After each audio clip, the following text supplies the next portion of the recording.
نفس إن لم تصبري لا تجزعي وإلى مواد. الحمد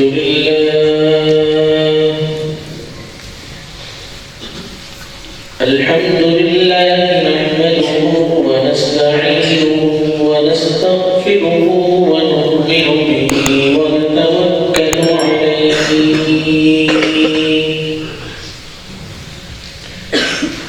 ونعوذ بالله من شرور أنفسنا ومن سيئات أعمالنا من يهده الله فلا مضل له ومن يضلل فلا هادي له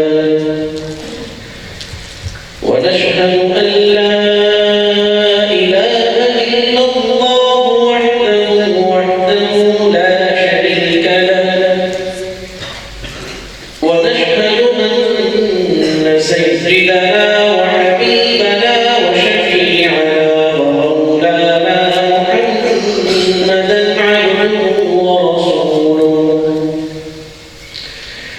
صلى الله تعالى عليه وعلى آله وأصحابه وبارك وسلم تسليما كثيرا كثيرا.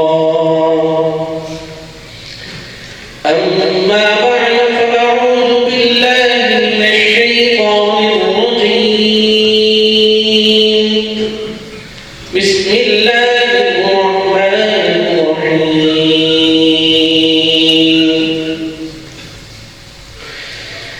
يا أيها الذين آمنوا اجتنبوا كثيرا من الظن إن بعض الظن إثم ولا تجسسوا ولا يغتب بعضكم بعضا أيحب أحدكم أن تأكل لحم أخيه ميتا فكرهتموه واتقوا الله إن الله تواب رحيم. صدقت يا ربنا ويا رب العالمين.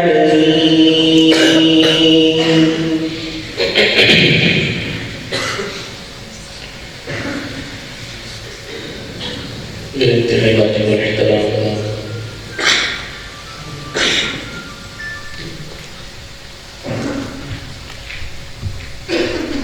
میرے محبوب طلباء اکرام،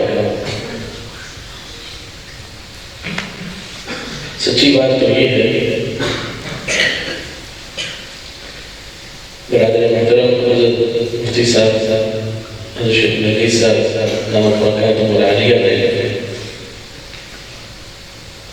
میرے بارے میں کچھ زیادہ ہی فرما دیا. کوئی ایسی بات مجھ میں نہیں ہے. مجھے اچھی طرح یاد ہے کہ ایک موقع پر ہم نے بلکہ میں نے حضرت والد والد نور اللہ مربدہ کو ان سے جب یہ درخواست کی خانقاہی سلسلے میں اور ابتداء جو ہے وہ دور حدیث کی کچھ ساتھوں سے بات چیت کرنی تھی تو ہم نے بہت سبق پڑھایا. میں نے بہت سبق پڑھایا کہ آپ نے اس طرح بات کرنی ہے، آپ نے اس طرح بات کرنی ہے. لیکن جب مجلس شروع ہوئی تو آپ نے فرمایا کہ میں یہ اس طرح کہتا ہے ایسے ہے نہیں. تو حقیقت یہ ہے کہ مجھے اپنے سارے کام کاج اور ساری مصروفیات کا ایک طرف کر کے جتنے ادارے کی اور آپ حضرات کی خدمت کرنی چاہیے اتنی میں نہیں کر پا رہا. اور اللہ تعالیٰ سے اس کی کی معافی بھی مانگتا ہوں اور دعا بھی کرتا ہوں، بلکہ آپ سے بھی درخواست کرتا ہوں کہ آپ بھی دعائیں کریں کہ اللہ تعالیٰ میری کمزوریوں کو دور فرمائے اور مزید توفیق، ہمت، طاقت سے اللہ پاک نوازے اور خوب دین کا کام پہلے سے بھی زیادہ کر سکے۔ اور سچی بات یہ ہے کہ یہ جو حضرت والد گرامی نبرکاہ مقدموں کا ادارے کے اندر ایک خانقاہی اصلاحی تربیتی جو نظام چلا آ رہا ہے، یہ ایسا ہے کہ جو اس موقع پر ہمیں جھنجھوڑتا ہے، یاد دہانی کراتا ہے کہ بھائی اپنی کمی کوتاہیوں پر نظر کرو اور اپنی اصلاح کی فکر کرو۔ یہ کوئی رسمی چیز نہیں، بھائی آرام سے بیٹھ جاؤ، توجہ اپنی پوری میری بات کی طرف رکھیں، یہ کوئی رسمی چیز نہیں ہے کہ ہم نے بس مہینے میں ایک دفعہ بیٹھنا ہے، بس آج پھر وہ دن آ گیا تو اب ایک دفعہ تلاوت ہوگی، پھر نعت ہوگی، پھر مجھے صاحب کا بیان ہوگا، پھر ذکر ہوگا، پھر چھوٹی بس۔ یہ کوئی رسمی چیز نہیں ہے میرے بھائی۔ میں الحمدللہ اس کی برکات خود اپنی زندگی میں دیکھا ہوں، اور میرے سے زیادہ آپ حضرات خود اپنی زندگی میں دیکھ رہے ہوں گے، اور انشاءاللہ جب اس چار دیواری سے آپ باہر جائیں گے تو اس کے فوائد و ثمرات اور اس کی برکات وہ سب آپ کے سامنے ہیں کہ ہم نے جو کچھ پڑھا تھا سال ہر سال اساتذہ اکرامی خدمت میں بیٹھ کر، وہ بھی بہت کچھ تھا، لیکن یہ جو 1 گھنٹے کی 1.5 گھنٹے کی نشست ہوتی تھی اس سے ہمیں بہت فرق پڑا، یہ آپ خود دیکھ لیں گے۔ اور وہ فائدہ اس لیے نہیں ہوا کہ اس میں چونکہ میں بیان کرتا ہوں، ارے بھائی بات یہ ہے کہ بات کا نقل کرنا کسی کے ذمہ لگ جاتا ہے۔ اصل تو یہ ہے کہ کوئی بولنے سے فائدہ اٹھا رہا ہے، کچھ سننے سے فائدہ اٹھا رہا ہے۔ فکر ہم نے اس چیز کی کرنی ہے کہ اس مجلس کی برکت سے ہماری زندگی میں تبدیلی ہونا، سننے سے پہلے اور سننے کے بعد ایک تغیر اور تبدیلی ہمارے اندر ہو۔ اور بڑی خوشی کی بات ہے،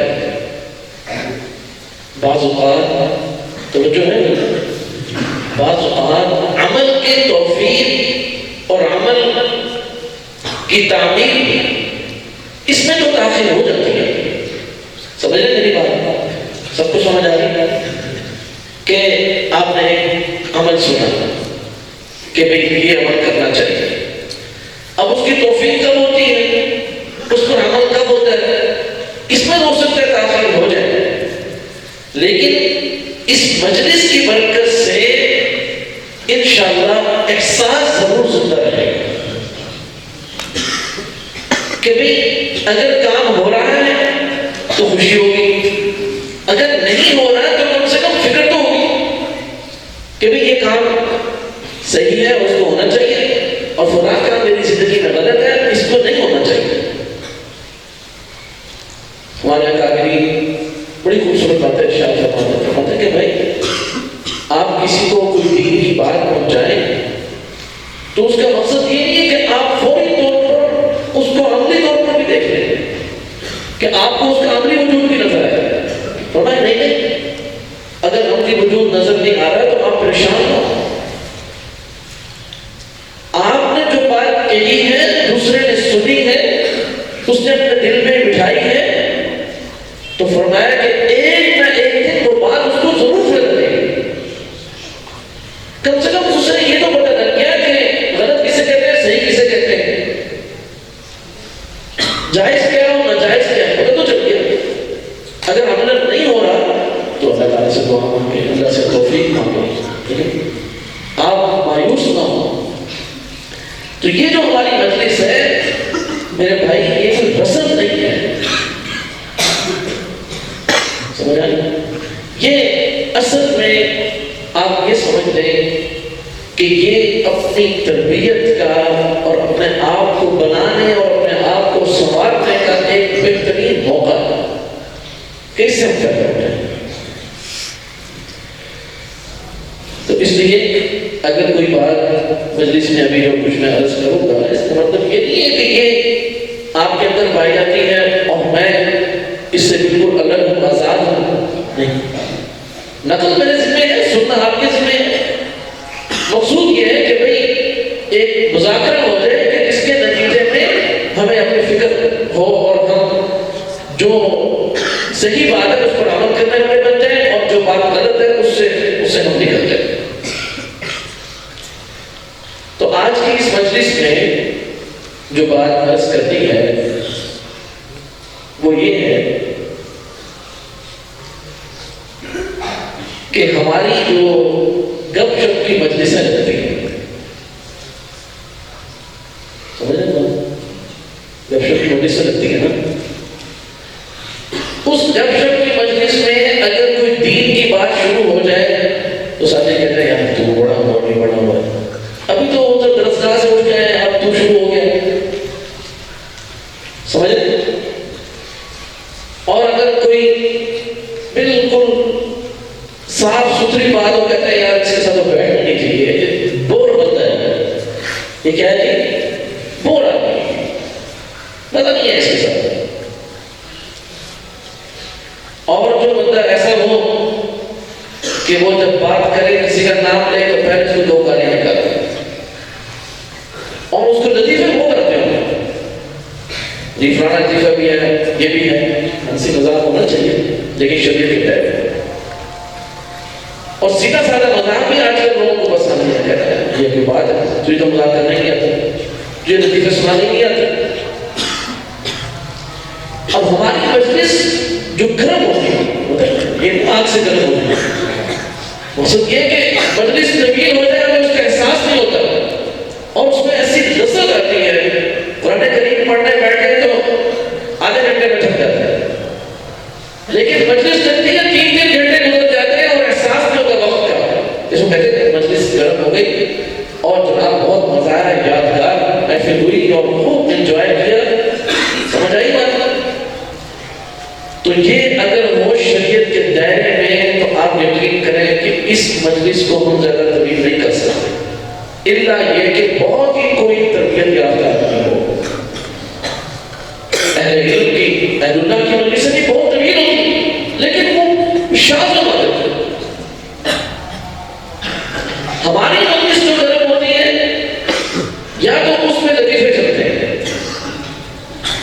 یا اس میں بعض لوگوں کو مہارت ہوتی ہے جھوٹی کہانیاں گھڑنے کی، ایسی ایسی باتیں سنائیں گے جو کسی کتاب میں نہیں ملتی، جس کا باہر کی زندگی سے کوئی تعلق نہیں، من گھڑت باتیں فضول، اس سے کوئی۔ یا پھر ہماری مجلس گرم ہوتی ہے کہ جب ہم 4 آدمی بیٹھے ہیں اور 5واں نہیں ہے، ہم نے اس کو شامل کیا ہے لیکن ایسی تیسی کر دی اس کی، سمجھ لیں؟ اس کی برائی شروع کر ویسے کرتے ہیں، تجھے پتہ ہے اس نے فلاں بھی ہو، فلاں بھی اس نے کیا ہے، یہ کام بھی اس نے کیا ہے، ایسا ہے وہ ویسا ہے، یہ ہے وہ ہے، سمجھ آئی؟ یہ ہے ہماری مجالس۔ آپ سچ بتائیں کہ زیادہ تر ہماری مجالس ایسی ہیں کہ نہیں؟ اچھا اب اگلی بات بھی آپ نے خود بتایا، کیا ان مجالس سے ہمارا دنیا کا کوئی نفع ہے؟ آخرت کا کوئی نفع ہے؟ کوئی نفع نہیں۔ اچھا دونوں باتیں آپ نے بتائی کہ دنیا کا کوئی نفع نہیں، آخرت کا کوئی نفع نہیں۔ اب اگلی بات بتائیں، کیا ایسی مجالس سے دنیا کو کوئی فائدہ ہے؟ دنیا یعنی اور آخرت کا نقصان ہے کہ نہیں؟ اچھا دنیا کا نقصان ہے کہ نہیں؟ ایسی مجالس سے دنیا کا فائدے کی تو بات آپ نے بتا دی نا کہ فائدہ نہ دنیا کا نا، اب اگلی بات بتائیں نقصان دنیا کا ہے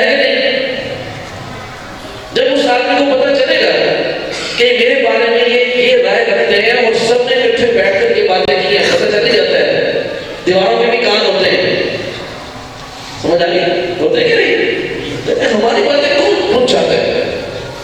وہ انہیں چار میں سے کوئی ہوتا ہے کہ جس کے اندر دوسرے کی برائی کرنے کے ساتھ ساتھ اپنوں کے ساتھ بیگانوں کے ساتھ سب کے ساتھ منافقت کا وعدہ ہوتا ہے۔ وہ کرتا کیا ہے کہ اس وقت بیٹھ کر ان کی برائی کر رہا ہے، لیکن دوسرے لوگوں میں اس کے ساتھ بیٹھ کے وہ ان سب کی کرتا ہے اور اپنے آپ کو پاک کر رہا ہے۔ اس کو پتہ چلتا ہے کہ یار یہ بات کس نے کس طرح ان تک پہنچا نہیں ہے، پھر وہ مجھ سے ناراض ہوگا۔ اب اس کے ساتھ اپنا تعلق درست کرنے کے لیے میں پہلے خود بتا دوں، سمجھ رہے ہیں؟ تو وہ تو ہو جاتا ہے جی حاجی ثناء اللہ، کیا بن جاتا ہے کہ ابھی میرے سے پڑھا کوئی بزرگ نہیں ہے، حاجی ثناء اللہ اس کو کہتے ہیں، یہ اردو کی اصطلاح میں کراچی والے کہتے ہیں تو بڑا حاجی ثناء اللہ پڑھا کرتا ہے، تو یہ بن جاتا ہے حاجی ثناء اللہ۔ اب بتاؤ کہ یہ جو گفتگو ہوئی اس میں اس کا دنیا میں نقصان ہوا کہ نہیں؟ تعلقات بگڑے یا سمجھے؟ اچھا، اور اگلی بات بتائیں کہ دین کا نقصان ہے کہ نہیں، اور اس سے اگلی بات بتائیں آخرت کا نقصان ہے کہ نہیں۔ ابھی سب باتیں آپ سنیں۔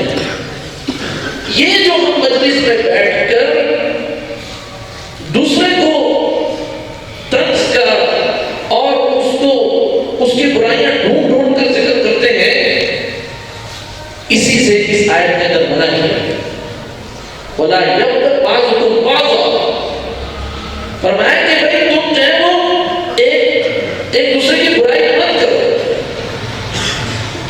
ایک بعض لوگ تو ایسے ہوتے ہیں، توجہ سے سننا بھائی، یہ باتیں بہت کام کی، تو بیان نہیں ہے۔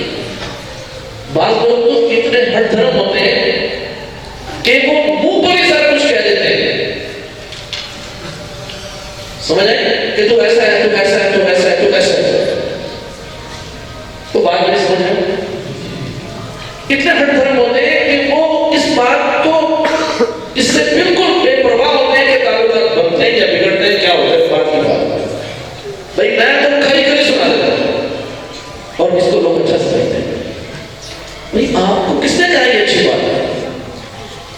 اگر آپ کے ذہن میں ہے کہ فلاں آدمی نے نماز نہیں پڑھی، فلاں آدمی جو ہے نعوذ باللہ اس نے رشوت دی ہے، فلاں آدمی نے جھوٹ بولا ہے، فلاں آدمی نے نعوذ باللہ کوئی گناہ کیا ہے اس نے، اب وہ کہتا ہے کہ میں نے تو اس کو پکڑا سب کے سامنے اور اس کو کہہ دیا کہ تم ایسے ہو، تم ایسے ہو، تم ایسے ہو، میں کرتا رہتا نہیں ہوں، میں منہ پہ سنا دیتا ہوں۔ ہم پیٹھ پیچھے بات کرنے والے نہیں ہیں، ہم تو ایسے ہیں منہ پہ بات کرتے ہیں۔ میرے بھائی یہ کوئی جرت کی بات نہیں ہے، یہ کوئی بہادری کی بات نہیں ہے۔ ہو سکتا ہے اس نے گناہ کرنے کے بعد اللہ سے معافی مانگی ہو، لیکن آپ جو گناہ کر رہے ہو اس کو آپ نہیں سمجھ رہے ہو کہ میں نے کھری سنا دی اور یہ میں نے شاید بہت اچھا کام کیا ہے، یہ قابل تعریف کام ہے میرا۔ تو یاد رکھیں اس نے تو پتہ نہیں اللہ کے حضور کیسے رو رو کر معافی مانگی اور اللہ نے اس کو معاف بھی کر دیا ہو، اس لیے کہ اللہ رب العزت کبھی کسی کی معافی کو رد نہیں فرماتے ہیں، وہ تو گناہگار کی معافی کا منتظر ہے، تو منتظر ہے، معاف فرماتے ہیں۔ لیکن آپ جو عمل کر رہے ہیں نعوذ باللہ، میں آپ کو نہیں کہہ رہا، لیکن جو اس طرح کہتا ہے آپ یہ بتائیں کہ اس کو معافی کی توفیق بھی ہوگی، اس لیے کہ وہ اس کو اچھا کام سمجھ رہا ہے اور کیا سمجھ رہا ہے؟ قابل تعریف، اور خود اس کو اپنے الفاظ میں بیان بھی کرتا ہے۔ اب وہ معافی مانگے گا کبھی؟ اب وہ گناہ کے ساتھ رہ رہا ہے اور وہ توبہ کے ساتھ جی رہا ہے، فائدہ ہوا نقصان ہوا؟ تین کا نقصان ہو گیا۔ اس آیت کے اندر اسی چیز کو منع کیا گیا کہ غیبت نہ کرو۔ آپ صلی اللہ علیہ وسلم نے بلکہ آیت مکمل کر دیتے ہیں کہ اس آیت یہ حکم دینے کے بعد توجہ ہے کہ ایک دوسرے کی غیبت نہ کرو، اللہ تعالیٰ نے جو بات ارشاد فرمائی، فرمایا اس عمل کو مثال سے بیان فرمایا کہ یہ کتنا قابل نفرت عمل ہے، میں تمہیں بتاتا ہوں، خود اللہ تعالیٰ نے بیان کیا۔ أَيُحِبُّ أَحَدُكُمْ، کیا تم میں سے کوئی آدمی اس بات کو اچھا سمجھتا ہے؟ کیا بھائی؟ أَن تَأْكُلَ لَحْمَ أَخِيكَ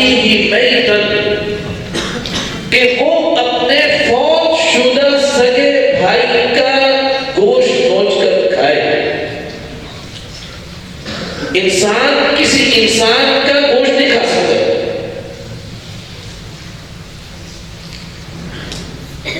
کوئی ایسے بہت بڑے بڑے کام ہوتے ہیں دنیا میں، لیکن آپ نے ایسا بہت کم کبھی سنا ہوگا کہ کوئی آدمی جو ہے وہ انسان کو کھائے، انسان کو بن جائے. ایسا بہت کم دنیا میں ہوگا نا واقعات، بہت کم. اتنی برائی دنیا میں ہوگی لیکن اب تک بھی نعمت انتہائی کبھی سمجھا جاتا ہے، بہت زیادہ ظالمانہ سمجھا جاتا ہے. یہ عمل کس نے نہیں کیا؟ مار تو دیتا ہے انسان دوسرے کو، بہت واقعات ہو رہے ہیں، لیکن کوئی مرے ہوئے انسان کا گوشت ہے ایسا نہیں. سمجھے بات؟ اور پھر وہ جب کوئی انسان مر جاتا ہے تو آدمی کی فطرت ہے کہ اس کے اندر اس کے لیے رحم کا مادہ اور رحم کا جو وصف بڑھ جاتا ہے. بڑھتا ہے کہ نہیں؟ ایک زندہ انسان کو دوسرے انسان کے ساتھ ہمدردی ہوتی ہے، لیکن جب کوئی انسان فوت ہو جائے تو اس کے ساتھ ہمدردی بڑھ جاتی ہے یا کم ہو جاتی ہے؟ کہ یار یہ ہمارا بھائی فوت ہو گیا، اس کے ساتھ ہمدردی بڑھ جاتی ہے. اور پھر وہ عام انسان نہیں، اس کا سگا بھائی فوت ہو جائے تو اس کے ساتھ ہمدردی کتنی بڑھے گی آپ خود بتائیں. اب کوئی آدمی اتنا ظالم جابر ہو، اتنا بڑے گناہ کا ارتکاب کرے کہ وہ اپنے سگے فوت شدہ بھائی کا گوشت کاٹ کر نوچ کر کھا جائے، اس سے بڑا کوئی ظالم ہو سکتا ہے؟ اس سے بڑا کوئی فاسق ہو سکتا ہے؟ اس سے بڑا کوئی گنہگار ہو سکتا ہے؟ تو اللہ رب العزت نے اس تفصیل سے یہ بات سمجھائی کہ بھئی دیکھو یہ گناہ غیبت کا اتنا قبیح ہے، اتنا برا ہے، یہ بالکل ایسا ہی ہے کہ جیسے کوئی آدمی اپنے سگے فوت شدہ بھائی کا گوشت نوچ کر کھائے. کیا تم اس کو پسند کرتے ہو؟ جب اس کو پسند نہیں کرتے ہو تو پھر غیبت کو کس طرح گوارا کر لیتے ہو؟ غیبت ہی اسی طرح. اب یہ بات آ گئی،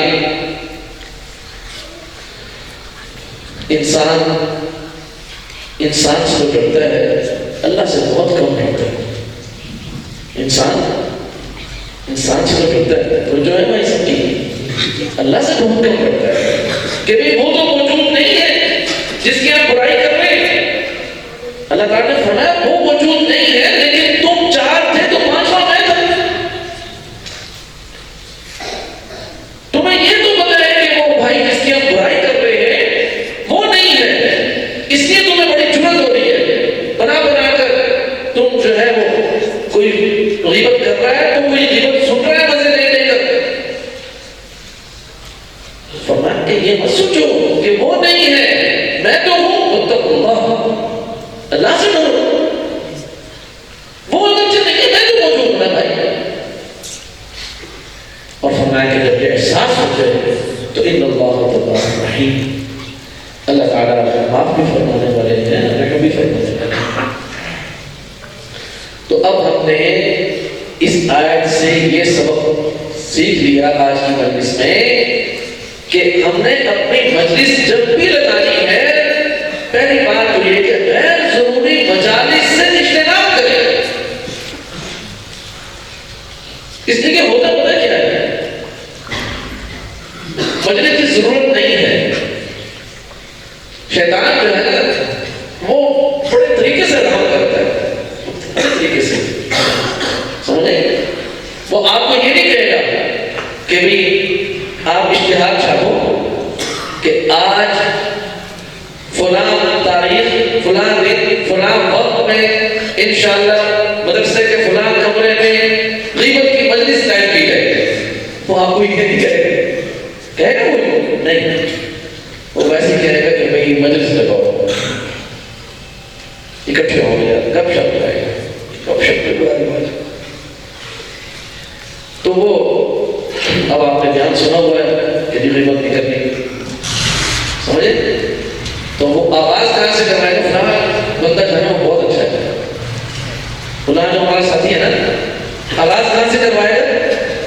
اس کی اچھائی سے کہ وہ بندہ بہت اچھا ہے یار، ماشاء اللہ. یہ تھوڑی دیر بعد شیطان بیچ میں لائے گا مگر کو. کس کو لائے گا؟ مگر بس یہاں سے انہیں کانٹا تبدیل کیا. جو گاڑی جا رہی تھی نا نواب شاہ، اب اس کا روح ہو کے کسی اور طرف.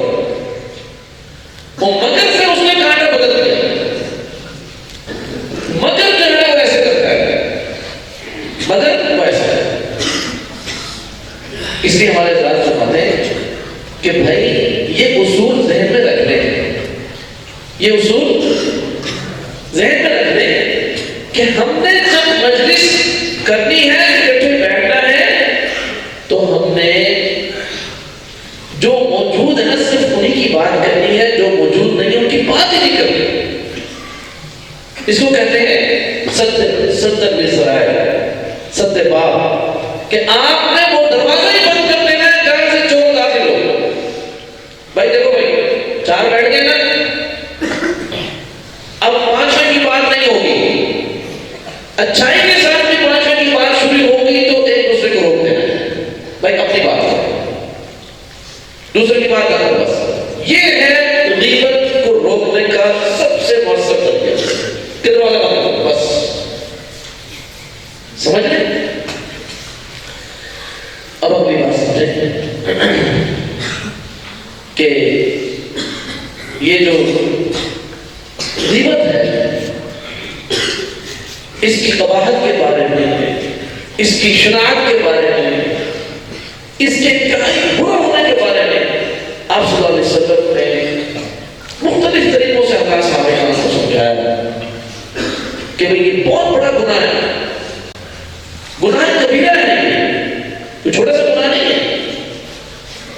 تو اتنی قباحت سننے کے بعد اور اس پر اتنی سخت وعیدات عذابات سننے کے بعد حضرات صحابہ کرام گھبرا گئے، پریشان ہو گئے، پوچھا یا رسول اللہ غیبت کہتے کس کو ہے؟ یہ کیا چیز ہے غیبت؟ تو آپ صلی اللہ علیہ وسلم نے ارشاد فرمایا کہ بھائی اپنے کسی بھائی کی عدم موجودگی میں اس کی کسی چھپی ہوئی برائی کا ذکر کرنا۔ یہ پوری تعریف ہے، بیچ میں بریکٹ بھی لگائے ہیں، لیکن پوری تعریف سمجھیں۔ غیر موجود، عدم موجود کسی مسلمان بھائی بہن کی ایسی برائی کا کہ جس کو وہ چھپانا چاہتا ہے اور اس سے چھپی ہوئی ہے، وہ گناہ اس کا اعلانیہ نہیں ہے، اللہ اس نے وہ گناہ نہیں کیا۔ اپنی مجلس میں تم 4 بندوں کے سامنے، 20 بندوں کے سامنے تم اس کا اظہار کرو، تو میں اس کا نام غیبت ہے۔ ایک صحابی نے عرض کیا یا رسول اللہ، اگر وہ برائی جو ہم اپنی مجلس میں اس کا ذکر کر رہے ہیں، وہ برائی ہمارے اس بھائی کے اندر موجود ہے، تب بھی اس کا ذکر کرنا گناہ ہے۔ کچھ لوگ کہتے ہیں نا کہ جی میں تو اس کے منہ میں بھی کہہ سکتا ہوں، اور سمجھ رہے ہو آج کل غیبت کرنے کا نیا ٹرینڈ ہے، نیا طریقہ ہے کہ جی یہ غیبت نہیں کر رہا میں، یہ بات تو میں اس کے منہ میں بھی کہہ سکتا ہوں۔ بھائی تم اس کے منہ میں بھی کہہ سکتے ہو یا نہیں کہہ سکتے ہو، وہ محسوس کرے گا یا نہیں کرے گا، دو لگا لیں گے یا چپ ہو جائے گا، یہ بات کی بات ہے۔ وہ خود ایک مستقل گناہ ہے، کسی گناہگار کی اس کے منہ پر بے عزتی کرنا یہ مستقل ایک گناہ ہے۔ اب اس کو ہم جواز فراہم کرتے ہیں، شیطان جواز فراہم کرتا ہے کہ جی میں غیبت نہیں کر رہا، ایسا نہیں ہے کہ میں اس کی عدم موجودگی میں تو کہہ رہا ہوں، اور جب وہ موجود ہوگا تو میں نہیں کہہ سکتا، میں تو اس کے منہ میں بھی کہہ سکتا ہوں۔ بھائی آپ منہ میں کہہ سکتے ہیں، نہیں کہہ سکتے، یہ غیبت ہے۔ تو عرض کیا کہ یا رسول اللہ، اگرچہ وہ بات ہمارے بھائی کے اندر موجود ہو، وہ مرض اس کے اندر موجود ہو، تب بھی بات کرنا ناجائز ہے، یہ غیبت ہے اور گناہ ہے۔ بھائی خاموش ہو گئے۔ اچھا، تو آپ صلی اللہ علیہ وسلم نے ارشاد فرمایا کہ بھائی اگر وہ برائی اس کے اندر ہے اور تب اس کا اپنے مجلس میں ذکر کر رہا ہے، اسی کا نام تو غیبت ہے۔ اور اگر وہ برائی اس کے اندر نہیں ہے اور آپ اس کا ذکر کر رہے ہو، تو اس کا نام بہتان ہے، الزام تراشی ہے، یہ مستقل گناہ ہے، یہ اس سے بڑا گناہ ہے۔ گناہوں کے ثمرات بدلتے رہتے ہیں، لیکن بہتان یہ خود ایک بہت بڑا گناہ ہے۔ غیبت کے ثمرات الگ ہیں، بہتان کے ثمرات الگ ہیں، ثمرات بدلتے ہیں۔ سمجھ آئی؟ تو اس کا نام غیبت ہے. غیبت کی تعریف سمجھ گئے؟ تو اس سے رکنا کیسے ہے؟ اچھا بعض لوگ کہتے ہیں کہ جی میں غیبت کر نہیں رہا تھا، صرف سن رہا تھا. میں نے کوئی بات نہیں کی. یاد رکھو یہ بھی شراکت ہوتا ہے. غیبت کرنا بھی گناہ ہے اور غیبت سننا بھی گناہ ہے. دونوں مستقل گناہ ہے. تو فرمایا کہ اگر آپ کی کوئی نیت نہیں ہے، آپ کرنا بھی نہیں چاہتے، غیبت سننا بھی نہیں چاہتے، اور آپ ایسی مجلس کے اندر موجود ہیں کہ جس میں غیبت شروع ہو گئی، تو فرمایا کہ بھائی اگر تو تمہارے اندر طاقت ہے تو تم اس بات کو روکو. اور عام طور پر طاقت ہوتی ہے اس لیے کہ مجلس اپنوں میں لگتی ہے، دشمنوں کے ساتھ نہیں لگتی. بھائی خاموش ہو نا یار، کیوں یہ بات کر رہے ہو؟ فرمایا کہ تم اس کو بھی گناہ سے بچاؤ جو غیبت کر رہا ہے، نہ یہ کہ سننے سے مزے لے کر تم خود بھی شامل ہو جاؤ. میں اس کو بھی روکوں. عام طور پہ آدمی روک سکتا ہے. اچھا یہ بھی ایک عجیب بات ہے. شیطان کے دھوکے دیکھو، ہم کون سے کسی اور کی غیبت کر رہے ہیں؟ ہمارا ساتھی ہے. ہم کس کی غیبت کر رہے ہیں؟ ہمارے ساتھی ہے. اور ساتھی تو ساتھی کے ساتھ کچھ بھی کر سکتے ہیں. یہ مدارس کے اندر بڑا عجیب مسئلہ ہے بھائی. ارے بھائی ساتھی ساتھیوں کو زیادہ خیال کریں، نہ یہ کہ ساتھیوں کی زیادہ غیبت کریں. سبحان اللہ کہو، سبحان اللہ تو کہو. یہ بھی شیطان کا دھوکہ ہے. میرا بھائی ہے، ہمارے ہم آپس میں رشتے دار ہیں، کچھ بھی کریں. بھائی یاد رکھو کبھی بھی مجلس کے اندر افریقہ کے لوگوں کی باتیں نہیں ہوگی. ہماری مجلس میں کس کی باتیں ہوگی؟ جن کو ہم جانتے ہیں. اور ہم کن کو جانتے ہیں؟ اپنے ساتھیوں کو، اپنے محلے والوں کو، اپنے رشتے داروں کو. تو بھائی یہ سارے معاملات آپس میں ہوتے ہیں، اور جب یہ بگڑتے ہیں تو پھر بگڑتے بھی آپس میں ہی نا. بات سمجھ لیں. اس لیے یہ دھوکہ ہے شیطان کا. تو اس سے دور غیبت سے دور. تو پہلا طریقہ تو یہ ہے کہ بھائی اس کو روک دو. بھائی آپ گفتگو نہ کریں.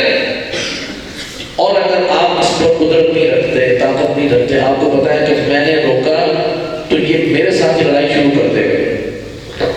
ایسا بھی ہوتا ہے.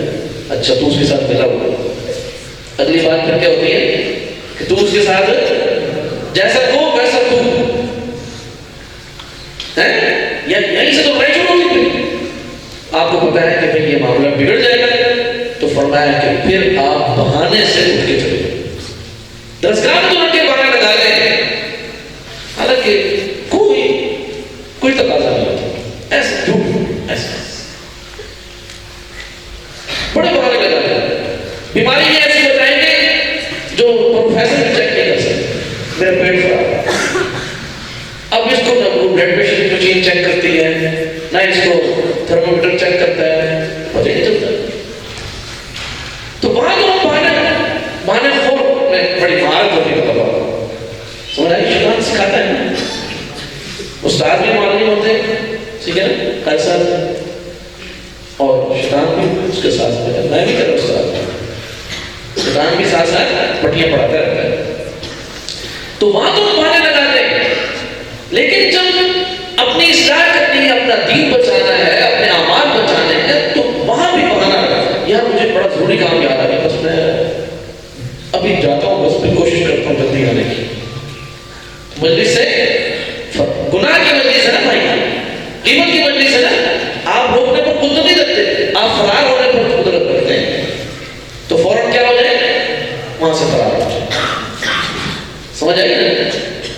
اس میں شرکت کرنا، بس یہ ایسا ہے. اور دیکھو حقیقت یہ ہے کہ انسان کہتا ہے بار معافی مانگتے ہیں، ابھی تو ذرا بیٹھے رہے کچھ نہیں ہوتا. کیا پتہ تو چلے وہ ہے کیسا. اپنی برائی کا کوئی اگر ذکر چھیڑ دے تیرے اندر، یہ لوگ کہتے ہیں جی میں تو بڑا سیاکار ہوں، اور کوئی خود کہتے ہیں وہ یار تو پتہ صحیح نہیں ہے، لڑائی شروع. دوسرا اگر کسی کو برا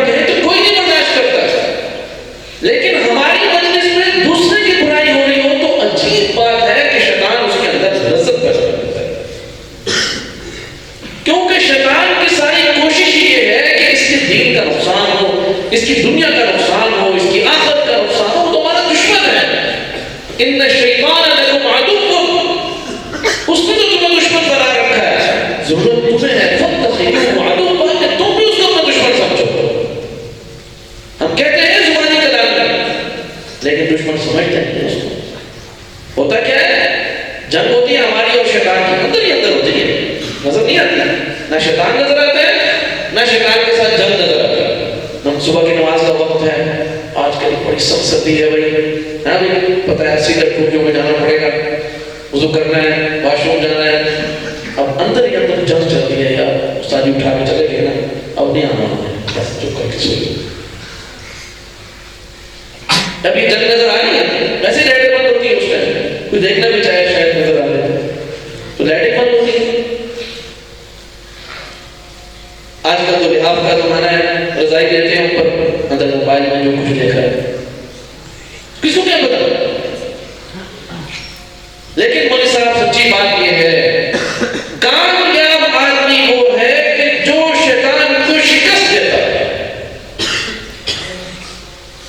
اب ہم نے اپنا جائزہ لینا ہے کہ ہم شیطان سے ہارے ہوئے ہیں. آج دنیا جھنڈے گاڑ کے ہم جی ہم نے فلاں علاقہ فتح کر. میں کہتا ہوں اب بھائی اپنے دل میں جھنڈا گاڑ سکتا ہے تو کیا نہیں گاڑ سکتا. بتا شیطان جیتا یا تو جیتا. اگر برائی کو ختم کر دیا، برائی کو شکست دے دی، اس کا مطلب یہ ہے کہ آپ کے ایمان کا جھنڈا گڑ، آپ کے ایمان کا علم بلند ہو گیا. اور اگر دیکھا کہ بھائی مسلسل شکست ہو رہی ہے، آج لوگوں کو کتنا افسوس ہوتا ہے کہ پاکستان انڈیا سے ہار گیا،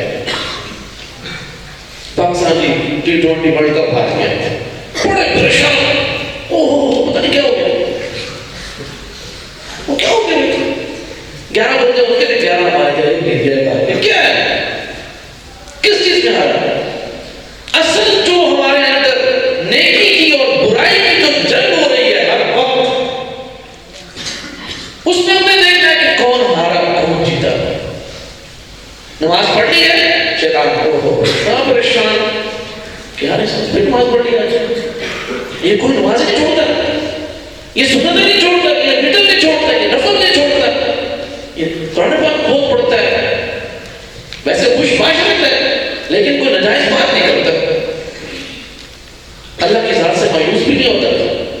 کھانا کھاتا ہے، مزے مزے نہیں کھانا کھانے کیا ہے، کڑھائی خود بھی کھاؤ ہمیں بھی کھلاؤ. یہ کوئی منع نہیں ہے. کوئی صوفی بنتا ہے تو کہتا ہے میں نے روٹی نہیں کھانی، اور بھائی روٹی ڈٹ کے کھاؤ، پلاؤ خود بھی کھاؤ ہمیں بھی کھلاؤ، کاجو خود بھی کھاؤ ہمیں بھی کھلاؤ. یہ کوئی منع نہیں ہے. کھانے پینے سے کب آپ نے منع نہیں کیا. کلو واشربوا، زیادتی نہیں کرو، بنا دوسری کو بھی زیادتی نہ. بات سمجھ آ گئی؟ ہم ادھر نہیں چلتے سیدھے راستے پر، یا ادھر ہوتے یا ادھر ہو جاتے ہیں. سیدھا راستہ کیا ہے؟ بھائی نیکی کے ساتھ زندگی جیو، خوب مزے کرو، انجوائے کرو، اور حقیقی مزے کی زندگی، ایمان والی زندگی. آپ مجھے خود بتائیں، ایک آدمی کو کاروبار میں 50,000 کا نفع ہو، رات کو سکون سے سوئے گا، خوشی کے ساتھ سوئے گا یا پریشان ہو کے سوئے گا؟ 50,000 نفع. اور ایک آدمی چوری کر کے ڈکیتی ڈال کر 50 لاکھ جائے، اس کو نہیں لائے گی رات.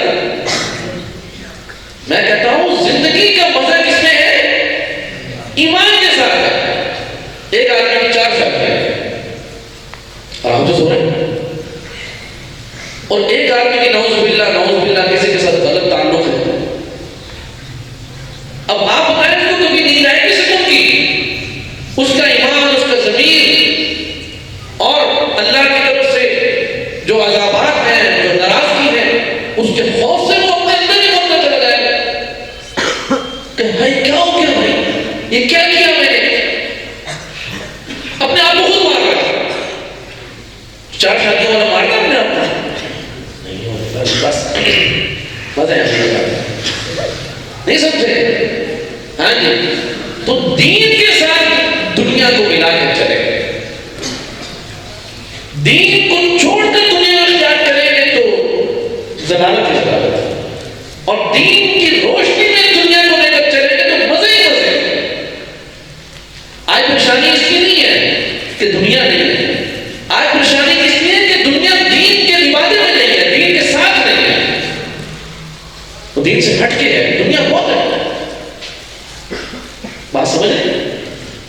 تو میں عرض یہ کر رہا ہوں کہ بھئی یہ جو جنگ چل رہی ہے، مجلس میں مزہ آ رہا ہے، کسی کی برائی سننے کا آپ نے نہیں سننی. آپ یقین کریں، ہم نے تو دیکھا ہے، آپ بھی دیکھیں، کسٹرڈ کے اندر وہ مزہ نہیں ہے. سمجھ آئے؟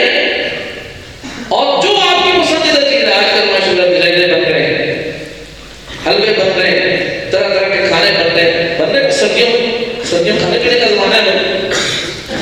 تو اب آپ کو سچ کہتا ہوں کہ شیطان کو شکست دے کر جو لذت آپ کو ملے گی وہ کائنات کے کسی ریسٹورنٹ میں نہیں، وہ کسی کھانے پینے کی لذیذ چیز میں نہیں. ایک دفعہ شکست ہے اس کو، پھر دیکھیں ایسا مزہ دل میں ٹھنڈ پہ گیا. پتہ کیا کہتا ہے کہ ٹھنڈ پہ گئی. اٹھنا تو بڑا مشکل تھا نماز میں، لیکن اٹھ کے پہنچ گیا. اب جو مزہ آ رہا ہے نا، اگر سویا رہتا تو ہو سکتا ہے اپنے آپ کو ہی کہتا کہ تو کسی کام کرنی ہے، کسی اور کو کہنے کی ضرورت نہیں ہے. استادوں کو بھی نہیں پتا چلا، امیر صاحب کو بھی نہیں پتا لگا، شکایت بھی نہیں گئی، ساتھیوں نے بھی کچھ نہیں کہا. لیکن آپ یہ بتائیں، آپ خود کیا کہیں گے اپنے آپ کو؟ اگر میں نماز چھوڑ دوں گا کسی کو پتہ نہیں چلے گا، پتہ چلے گا؟ آپ سمجھ رہے ہو کہ مولانا احمد صاحب مدرسے کے کام کے اور وہ جناب نماز چھوڑ کے آرام سے بیٹھا ہو، کسی کو پتہ نہیں چلے گا. لیکن آپ یہ بتائیں کہ پھر میں یہاں بیٹھ سکوں گا آپ کے سامنے؟ میرا ضمیر مجھے نہیں بیٹھنے دے گا آپ کے پاس. تو کیوں بیٹھا ہے؟ میرا کام کیا ہے یہاں پر؟ تو خود بے نمازی ہے. یاد رکھ لیجیے، دنیا کی عدالتیں آپ کو سرخرو کر سکتی ہیں، لیکن آپ کے ایمان کی عدالت، آپ کے ضمیر کی، آپ کے اندر کی عدالت آپ کو معاف نہیں کرے گی. اور چہرے پر ہنسی اسی کی ہوتی ہے، چہرے پر خوش باش وہی ہوتا ہے جو ضمیر کی عدالت میں جیت گیا، مقدمہ جیت گیا. اس کو پتہ ہے میں نے نماز نہیں چھوڑی، اس کو پتہ ہے میں نے برائی نہیں کی، اس کو پتہ ہے میں پاک ہوں. ضمیر کی عدالت میں جیتا ہوا بندہ، اس کی جو لذت ہے وہ کائنات کی کسی چیز میں نہیں ہے. اس لیے میرے محبوب طلباء، میرے عزیز طلباء، میرے پیارے بھائیوں، اس بات کو سمجھ لیں.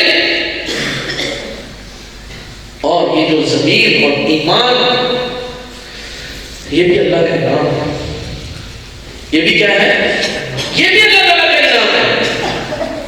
کچھ لوگ تو ایسے ہوتے ہیں، اللہ تعالیٰ معاف فرمائے، اللہ تعالیٰ معاف فرمائے، کہ ان کو گناہ کرنے کے بعد اس گناہ پر شرمندگی اور ندامت بھی نہیں ہوتی. اس کا نام ہے کہ یہ مر گیا ہے. ایک آدمی ایمان کے ساتھ دنیا سے چلا جائے، ضمیر کی زندگی کے ساتھ دنیا سے چلا جائے، وہ نہیں مرا. اور ایک آدمی صحت مند ڈولے نکلے نا اس کے ہٹا کٹا، سمجھ آئے، لیکن اس کا ضمیر مرا ہوا ہے، مردہ. وہ کیا ہے؟ مردہ. شراب پیے کوئی افسوس نہیں ہے. آج ہم دیکھ رہے ہیں تعلقات، ناجائز تعلقات. آج موبائل کے فتنے کا دور ہے، ناجائز تعلقات، حرام کاریاں اور قتل. ایسے بے خوف ہو کر بستر پہ لیٹتے ہیں، ان کو کوئی خوف نہیں کہ موت آ جائے گی، اللہ کے سامنے پیش ہونا ہے، کوئی خوف نہیں. یہ اصل مردہ ہے. بے شک یہ 20 پہلوانوں کو اکیلا شکست دے دے دنیا میں، لیکن ایمان کی روح سے یہ آدمی مردہ ہے. جسمانی طاقت اثر نہیں ہوتی، روحانی طاقت اثر ہوتی ہے، ایمان کی طاقت اثر ہے، ضمیر کی طاقت اثر ہے. سمجھے میرے بھائی؟ اس لیے وہ جو لذیذ مجلس ہے اس سے کنارہ کش ہونا ہے. میں بات دوسری طرف نکل گئی. چند باتیں اس سلسلے میں عرض کرتا ہوں کہ رسول اللہ صلی اللہ علیہ وسلم نے اس غیبت کی قباحت کے سلسلے میں، اس کے شناعت اور اس کے برے ہونے کے سلسلے میں جو آپ صلی اللہ علیہ وسلم باتیں ارشاد فرمائی، نہیں بولتے سن لیجیے اختصار کے ساتھ، تفصیل میں نہیں جاؤں گا نہیں ہے. آپ صلی اللہ علیہ وسلم نے ارشاد فرمایا کہ جب میں معراج پر حضرت انس رضی اللہ عنہ آپ صلی اللہ علیہ وسلم کے خادم تھے، 10 سال آپ صلی اللہ علیہ وسلم نے خدمت کی. وہ کہتے ہیں آپ صلی اللہ علیہ وسلم نے ایک موقع پر ارشاد فرمایا کہ اے انس، جب اللہ تعالیٰ مجھے معراج پر لے گئے، یاد رہے گی آپ کو تو جو ہے تو فرمایا کہ میرا گزر ایسے لوگوں پر ہوا کہ جو اپنے ناخنوں سے اپنے چہرے نوچ رہے تھے. کوئی اور ان کو مار رہا تھا، وہ خود اپنے آپ کو مار رہے تھے. تو میں نے جبریل امین سے پوچھا کہ اے جبرائیل، کیا ان لوگوں کا قصور ہے، ایسا کیوں ہو رہا ہے؟ تو انہوں نے عرض کیا کہ یا رسول اللہ، یہ وہ لوگ ہیں کہ جو اپنی مجلس میں دوسرے کی عزت کے ساتھ کھیلتے تھے. عزت کے ساتھ کھیلتے کیسے؟ بندہ تو ہے اس کی عزت کے ساتھ کیسے کھیل رہے؟ فرمایا کہ اس نے کوئی برائی انسانوں سے چھپ کر کی تھی، اس کا وہ برا عمل اس کے اور اس کے رب کے درمیان تھا، لیکن انہوں نے اس کو بیان کر کے دوسروں کے سامنے اس کو ننگا کیا، اس کو برا کیا. میں آج اس کی سزا ان کو دی جا رہی ہے اور ہمیشہ یہ اسی طرح کرتے ہیں. کتنا کبھی کتنا سب برا ہے، اور ہم اس کو کچھ بھی نہیں سمجھتے. سود کو حرام سمجھتے ہیں، شراب کو حرام سمجھتے ہیں.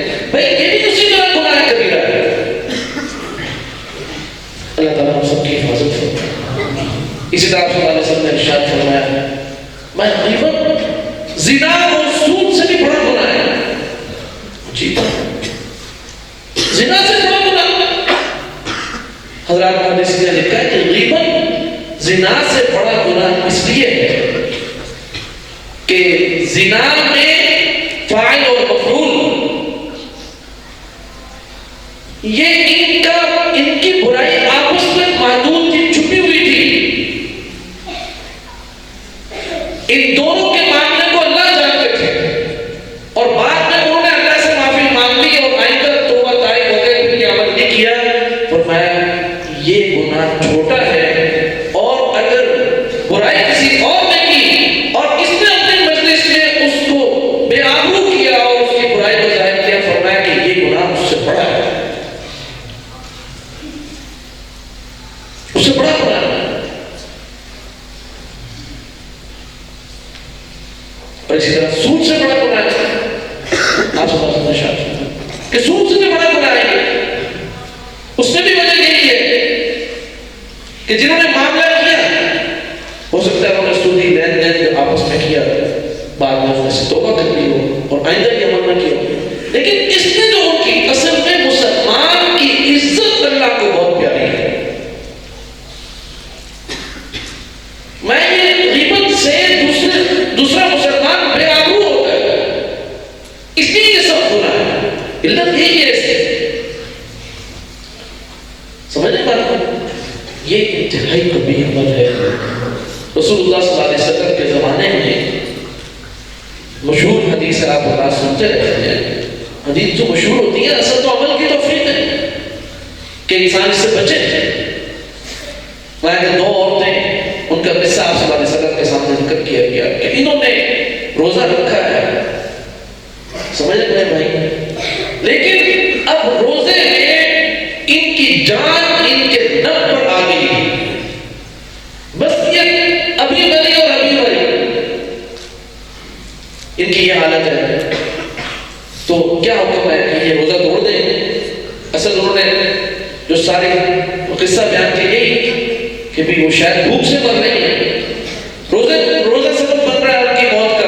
حالانکہ ایسا نہیں ہوتا. روزہ لگنا جو ہے یہ کھانا نہ کھانے کی وجہ سے نہیں لگتا، یہ پیاس پانی نہ پینے کی وجہ سے لگتا. اصل روزہ لگنے کی جو وجہ ہے جو حضرات نے ہمیں بتائی اور اس حدیث مبارکہ سے جو سمجھ آئی وہ یہ کہ جب انسان حلال کو چھوڑ کر حرام کو اختیار کرتا ہے تو روزہ رکھتا ہے، حالانکہ حرام کو چھوڑنا تو زیادہ ضروری ہے۔ تو فرمایا کہ بھائی جب آپ صلی اللہ علیہ وسلم کے سامنے یہ بات عرض کی تو آپ نے فرمایا دو عورتوں کو لایا جائے۔ آپ علیہ السلام کی خدمت میں ان کو پیش کیا گیا، آپ علیہ السلام نے پیالہ ان کے سامنے رکھ دیا اور فرمایا کہ اس کے اندر طے کرو، الٹی کرو اس کے اندر۔ تو پہلے ایک عورت نے طے کی، اس کے منہ سے خون اور پیپ اور گوشت نکل گیا، پیالہ آدھا بھر گیا۔ وہ انتہائی تجسس کے نگاہ میں حیرت سے آپ صلی اللہ علیہ وسلم کو تکتی رہ گئی۔ پھر دوسری بات نے فرمایا کہ تم اس کے اندر طے کرو۔ اس نے اس کے اندر طے کی تو اس کی بھی ہوئی خون اور پیپ اور گوشت اندر سے نکل رہا ہے۔ تو وہ بول اٹھی کہ یا رسول اللہ تم نے تو کئی دن سے گوشت کھایا نہیں ہے۔ انسان کو جب طے ہوتی ہے جو کھایا ہوتا ہے وہی نکلتا ہے نا، اس کو پتہ چلتا ہے کہ یہ چیز نکل گئی، ہم نے تو یہ کھایا نہیں۔ آپ نے فرمایا کہ کیا تم نے فلاں اپنے مسلمان بھائی یا بہن کی آپ نے برائی نہیں کی، غیبت نہیں کی اپنی مجلس سے؟ کیا تو کیا؟ تو فرمایا کہ اللہ تعالیٰ نے تمہارے اس گناہ کو، یعنی آپ نے نہیں فرمایا لیکن محدثین فرما دیں کہ اللہ تعالیٰ نے ان عورتوں کی اس گناہ کو شکل دے دی اس قرآن کی آیت کو پورا کرنے کے لیے کہ کیا تم اپنے مرے ہوئے بھائی کا گوشت کھانا پسند کرو گے؟ یہ ایسے ہی ہے۔ تو اس کو صحابہ اکرام کے سامنے دکھا دیا کہ انہوں نے جو برائی کی وہ واقعہ گوشت نہیں کھایا تو دعا نہیں کیا۔ اتنا تو بھی عمل ہے۔ اس لیے ہم نے جو عزم کرنا ہے، آپ یقین کریں گے اگر یہ بات ہمارے اندر آج کی مجلس سے، میرے اندر، آپ کے اندر، اور ہم اپنی عورتوں کو بتائیں اپنے گھروں میں، سمجھا کہ اس لیے کہ اس عمل کے اندر مرد بیچارے مصروف ہوتے ہیں، عورتوں کے اندر یہ مرض بہت پایا ہے۔ آغاز یہاں سے ہوتا ہے کہ کسی کی برائی نہیں کرنی چاہیے، اللہ معاف کرے، اللہ معاف کرے، اللہ معاف کرے، اور پھر وہ کر بھی دیتے ہیں، ایسی پھیرتی ہے کہ بندہ حیران رہے۔ کیا بھی دیتی ہے، بعد میں کہتی ہے سامنے کسی نال کی، بعد میں کیا کہتی ہے سامنے کسی نال کی۔ بھائی جب تمہیں کسی کے ساتھ کچھ نہیں ہے تو تم نے بات شروع کیوں کی؟ بس یہ فارغ وقت ہوا تو بس، حالانکہ اتنے اچھے کام کرتی ہیں عورتیں کہ مرد ان کا سوچ بھی نہیں سکتے، لیکن آپ صلی اللہ علیہ وسلم نے ارشاد فرمایا کہ مردوں کے مقابلے میں عورتیں جہنم میں زیادہ جائیں، اور اس کی یہی دو وجوہات ہیں، ایک ناشکری اور دوسرے نمبر پہ غیبت، چغلی، کہ اپنی مجلس سے بیٹھ کر بس کسی نے کسی کو پکڑ لینا، فلانی کا دن پتہ ہے، فلانی کا دن پتہ ہے، بس انہوں نے بات شروع کر دی اور ایسے سمجھے بات۔ اس لیے یہ بات یاد رکھیں، باتیں تو بہت ساری آپ سے اور بھی کرنی تھی، لیکن بس اختصار کے ساتھ کہ بھی ہم نے اپنی فکر کرنی ہے کہ ہم آج سے یہ عزم کریں۔ اچھا ایک بات ہے تو جو ہے سب، کیا آپ اس کو پسند کرتے ہیں یا میں بھی میں شامل ہوں؟ کیا ہم اس کو پسند کرتے ہیں کہ میں تو اپنے گھر بیٹھا ہوں اور آپ چپ کر کے اپنے کمرے میں بیٹھ کر میری برائی کریں؟ آپ اس کو پسند کرتے ہیں یا آپ اپنے کمروں میں بیٹھے ہو، ہم بیٹھ کر آپ کی برائی کریں؟ پسند کرتے ہیں؟ جس چیز کو ہم اپنے لیے پسند نہیں کرتے، اسلام کا اصول ہے کہ اس کو دوسرے کے لیے بھی پسند نہ کرو۔ جس کو اپنے لیے پسند کرو دوسرے کے لیے پسند کرو، جس کو اپنے لیے ناپسند سمجھو اس کو دوسرے کے لیے ناپسند سمجھو۔ سمجھے؟ ہم نے عزم کرنا آج اس مجلس سے کہ انشاءاللہ آج کے بعد ہم کسی کی غیبت نہیں کریں گے، یہ عزم کرنا انشاءاللہ۔ اور آج تک جو ہوا اس کا کیا کریں؟ ادھر توجہ کرنا بھائی، میری بات سنو۔ اب یہ حاصل ہے پورے بیان کر کہ ہم نے عزم تو کرنے کہ آج کے بعد نہیں کریں گے، لیکن یہ بھی ہمیں یقین ہے کہ آج تک ہم نے بہت سو کی غیبت کی ہے، کیے کہ نہیں کی؟ ہم اعتراف کرتے ہیں اللہ کے سامنے، اللہ کا نام ہے معاف فرمائے، اس میں کون سی بات ہے؟ ہم آپس میں بیٹھے اللہ کے سامنے کوئی نہیں کھڑا ہو سکتا، اور یہ اللہ کا احسان ہے کہ ہم زندہ ہیں، ہمارے پاس موقع ہے معافی تلافی کا۔ میرے بھائیوں توجہ سے میری بات کان کھول کر دل میں بٹھا لیں کہ یہ حقوق العباد میں سے ہے۔ اور میں پڑھ رہا تھا کہ جنت میں جانے کے لیے پلسرات سے ہر شخص گزرنا ہوگا، پلسرات سے ہر شخص کو گزرنا ہوگا۔ فرمایا کہ لیکن جن کا جنت میں داخلہ ممنوع ہوگا ان کو پلسرات سے گزرتے ہوئے ہی کھینچ کر جہنم میں پھینک دیا جائے گا۔ لیکن فرمایا ایک گناہگار مسلمان بھی ہے اور گناہگار بھی ہے، ایک طبقہ ایسا ہے کہ جن کو پلسرات پر چڑھنے نہیں دیا جائے گا۔ فرمایا کوئی ایک طبقہ ہے جو دوسرے کی غیبت کرتا تھا۔ یہ چھوٹی بات نہیں ہے، میں تو روک دیا جائے گا۔ کیوں بھائی؟ کہ تم نے فلاں فلاں کی غیبت کی تھی اور دنیا میں تم نے اپنا معاملہ ان کے ساتھ صاف نہیں کیا تھا، لہذا آج تمہیں ان کے سامنے پیش کیا جائے گا۔ اگر وہ تمہیں معاف کر دیں تو تمہیں پلسرات پر سے گزرنے کی اجازت ہے، یہ تو اجازت نہیں ہے۔ آپ بتائیں وہاں کون معاف کرے گا؟ وہاں کوئی معاف کرے گا؟ کوئی بھی نہیں کرے گا۔ نتیجہ کیا نکلے گا؟ اسی لیے کہتے ہیں کہ جب انسان دوسرے انسان کی غیبت کرتا ہے تو اس کے سارے نیک کام اس کے کھاتے میں چلے جاتے ہیں۔ یہ بات اسی لیے موقع کے لیے سمجھائی جاتی ہے،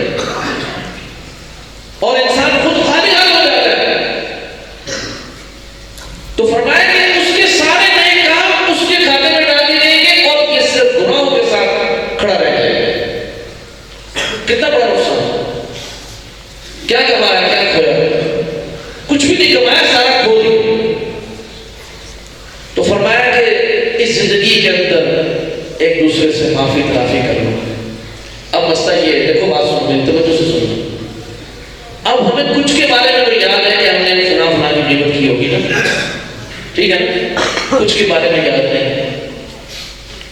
اور کچھ تو ایسے بھی ہوں گے جن کی ہم نے غیبت کی ہے وہ دنیا سے چلے گئے، اور اللہ تعالیٰ معاف فرمائے بعض لوگوں کا تو یہ حال ہے کہ جو دنیا سے چلا جاتا ہے اس کی غیبت بھی نہیں چھوڑتے۔ ایسا ہے کہ نہیں؟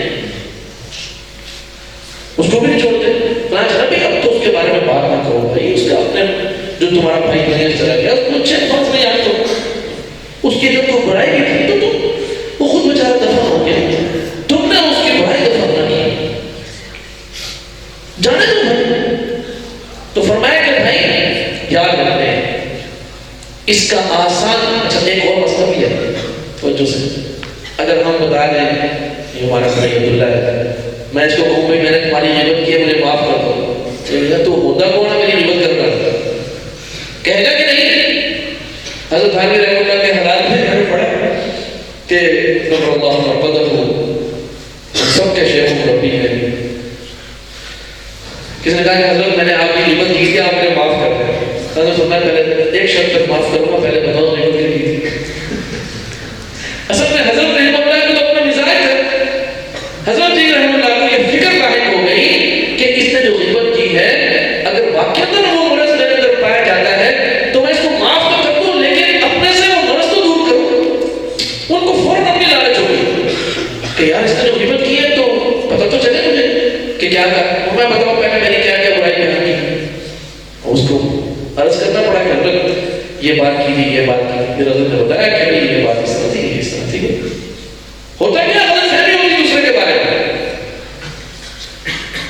انسان کو سوچنا چاہیے کہ اگر میں اس کی جگہ ہوتا تو شاید میں بھی ایسے ہی کرتا،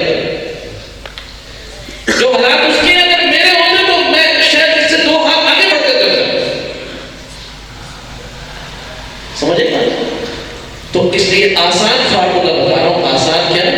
آج کل لوگ فارمولے بلڈ ہوتے ہیں اور فارمولے کی بڑی قیمت ہوتی ہے، کوئی کسی کو فارمولہ نہیں دیتا۔ سمجھ آئے؟ آسان فارمولہ کیا ہے؟ آسان فارمولہ یہ ہے کہ جتنے آپ کے متعلقین ہیں، رشتہ دار ہیں، ساتھی ہیں، دوست ہیں، نمازی ہیں، جو بھی ہیں، اور عام پبلک آج کل تو پبلک تک بھی کوئی بات پہنچانا کوئی مسئلہ انٹرنیٹ کا دور ہے، سمجھ آئے؟ لیکن بہتر انداز کیا ہے؟ انٹرنیٹ پہ تو عمومی بات ہوتی ہے کہ بھی انسان اپنے تمام متعلقین کے نام ایک پیغام، آج کا خط یہی ہے، واٹس ایپ میسج، اللہ سے بھی معافی مانگی اور ان کے بھائی میں صراحت اظہار کر رہا ہوں کہ ہو سکتا ہے میں نے کبھی آپ کی برائی کی ہو، آپ کی غیبت کی ہو، آپ کے منہ پر کبھی کوئی بات کی ہو، تو بھائی میں اس کی جرات نہیں کر سکتا کہ میں اللہ کے سامنے پیش ہو کر آپ میری شکایت کرو، میرے گربان پکڑو، میں وہاں کھڑا نہیں ہو سکتا، خدا کے لیے مجھے معاف کرو۔ یہ آسان ہے، یہ نہ کہو کہ میں نے تیری کی ہے میں تیری خیر نہیں کروں، الٹا بتانے کی ضرورت ہے نہیں۔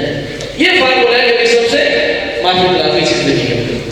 اور یاد رکھیں رسول اللہ صلی اللہ علیہ وسلم نے جیسے معافی مانگ کر سکھایا، ایسے ہی معاف کرنے کی بھی ترغیب دی۔ سبحان اللہ، سنے پڑھا جائے زور لگا رہا ہوں ہم سے، آپ صلی اللہ علیہ وسلم نے خود معافی مانگی، سنا بتا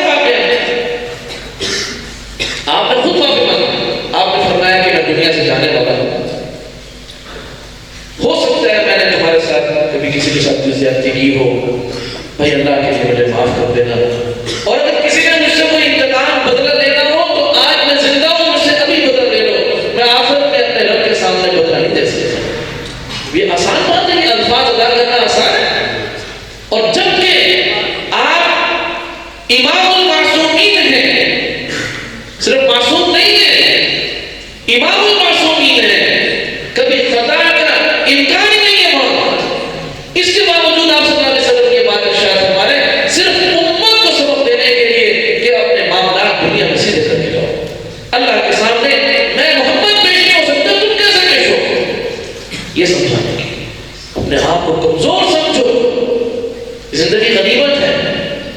تو ایک صحابی نے عرض کیا کہ یا رسول اللہ آپ نے ایک مرتبہ تلوار سے یا تیر سے آپ نے میری کمر پر مارا تھا، تو اب مجھے اس کا بدلہ لینا ہے۔ تو آپ صلی اللہ علیہ وسلم نے فرمایا کہ آؤ بدلہ لے لو، اور اس نے کہا کہ یا رسول اللہ اس موقع پر میں نے قمیض نہیں پہنی ہوئی تھی، میرے اوپر کے دھڑ پر کپڑا نہیں تھا، چادر نہیں تھی، تو آپ نے تو قمیض پہنی ہوئی ہے، یہ تو پورا بدلہ نہیں ہوگا، تو آپ نے اپنی قمیض اوپر کر دی، آپ نے فرمایا کہ اب بدلہ دینا۔ تو وہ صحابی آگے بڑھے اور جو آپ صلی اللہ علیہ وسلم کے شانے پر یہاں پر مہر نبوت تھی، انہوں نے اس مہر نبوت کو چوم لیا اور عرض کیا کہ یا رسول اللہ یہ گستاخی میں نے صرف اس لیے کی کہ میرا جسم آپ کے جسم سے لفظ کر دے، چھو جائے، تاکہ میرے جسم پر بھی آرام ہو جائے۔ صحابہ کرام کو دیکھو، آخرت کی لعنت لے، ہر کوئی ادھر کا سمجھتا ہے، ہمیں بھی ادھر کا سمجھنا چاہیے بھائی۔ اور اس طرح فرمایا کہ جو معافی اگر کوئی تم سے معافی مانگے تو آپ صلی اللہ علیہ وسلم ترغیب دی اور بڑی سخت بات ارشاد فرمائی، فرمایا اگر کوئی شخص نادم ہو کر اپنی غلطی کا اعتراف کر رہا ہے، تمہارے سامنے تم سے معافی مانگ رہا ہے، آج تمہیں چاہیے تم اس کو معاف کر دو، اگر آج تم نے اس کو معاف نہ کیا تو قیامت کے دن تمہارا رب تمہیں معاف نہیں کرے گا۔ یہ بات نہیں ارشاد فرمایا کہ بھائی تمہیں اس وقت معافی کی ضرورت آج کے مقابلے میں زیادہ ہوگی، اگر آج تم معاف نہیں کرو گے تو وہ تمہیں معاف نہیں کرے گا، اور اگر آج تم اپنے کسی بھائی کو رحم کھا کر اس کو معاف کر دیتے ہو، اور معاف کرنے کا مطلب کیا ہوتا ہے؟ معاف کرنے کا مطلب یہ نہیں ہوتا کہ ابھی تو چھوڑ دیا کل کو دیکھیں گے، معاف کرنے کا مطلب یہ ہوتا ہے کہ دل بھی صاف ہے، زبان سے بھی کبھی بات نہیں کرتے کہ بھائی ہمارا کوئی معاملہ نہیں ہے، بھائی الحمدللہ آپس میں بالکل شیر و شکر ہے، ہماری آپس میں محبت ہے، بات سمجھ میں یہ ہے معاف کرنا۔ فرمایا جو اس طرح کرے گا اللہ رب العزت قیامت کے دن اس کو معاف فرما دے گا۔ سبحان اللہ، سمجھ آ گئی میری بات؟ تو اس لیے یہ جو میں نے ساری باتیں آپ کے سامنے عرض کی ہیں ان پر عمل کرنا یہ کیا ہے؟ ہم عزم کرتے ہیں کہ انشاءاللہ ہم آئندہ کسی کی برائی نہیں کریں گے، کسی کی غیبت نہیں کریں گے۔ میرے بھائیوں آپ خود بتائیں مجھے، آخری بات کر کے بات ختم کرتا ہوں۔ اصل میں مجھے بھی پورے مہینے کا انتظار ہوتا ہے کہ آپ ساتھیوں سے بات چیت کا کوئی موقع ملے، پتہ نہیں آپ کو انتظار ہوتا ہے کہ نہیں ہوتا ہے انتظار؟ سچ سچ بتا تو بھائی اس وجہ سے بات تھوڑی سی طویل ہو جائے تو محسوس نہ کیا کرے، سمجھ آئی؟ تو اللہ تعالیٰ سے اپنے بھی دعا مانگے، ہمارے لیے بھی مانگے کہ اے اللہ ہم جب آپ کے حضور پیش ہونا ہے نہیں، اب تو تحقیق چھپ گئی باقاعدہ، سنو گے بات کے تحقیق چھپ گئی، انگریزوں نے باقاعدہ تحقیق چھاپ دی کہ انسان جو ہے وہ اس دنیا کی مخلوق نہیں، وہ کسی اور کائنات سے یہاں بسایا گیا ہے، اور یہ دنیا میں انسان عارضی ہے، اور یہ ساری کائنات کے اندر جو کچھ بسایا گیا وہ اس انسان کے عارضی زندگی کو خوشگوار بنانے کے لیے بسایا گیا ہے۔ یہ باقاعدہ اس کا انگریزی میں ترجمہ ہوا ہے، گجرانوالہ کے ایک عالم نے انہوں نے بڑا زبردست ترجمہ کیا اس کا، اور بڑی انہوں نے 17 وجوہات لکھی اس کی، وقت نہیں ہے کہ اس میں مستقل بیان ہونا چاہیے کہ انسان وہ ریسرچ کی نبی کہاں سے آیا ہے؟ تو ریسرچ میں یہ ہے کہ یہ جنت کی مخلوق ہے، اور باپ سے بھی اس نے جنت میں جانا ہے، اسے پتہ لگتا ہے اللہ پاک اس لیے بھائی اپنے منزل کی آئی ہے، میں پتا ہوں اپنے کراچی جانا ہے تو کہاں کی کہہ رہی ہے؟ ملتان کی ہے کراچی، اگر تو ملتان میں رہنے ہوں گے لیکن جانا کہاں ہم نے؟ کراچی، تو کیا کریں گے؟ تو اگر سے رہنے دنیا میں لیکن جانا کہاں ہے؟ انشاءاللہ یا زور لگا کر کہو انشاءاللہ جنت میں جانا ہے بھائی، انشاءاللہ جنت میں جانا ہے انشاءاللہ، تو جنت کی تیاری کریں گے۔ اللہ تعالیٰ ہم سب کو عمل کی توفیق عطا فرمائے، وآخر دعوانا الحمدللہ رب العالمین۔ وإن لم تظفري لا تجزعي وإلى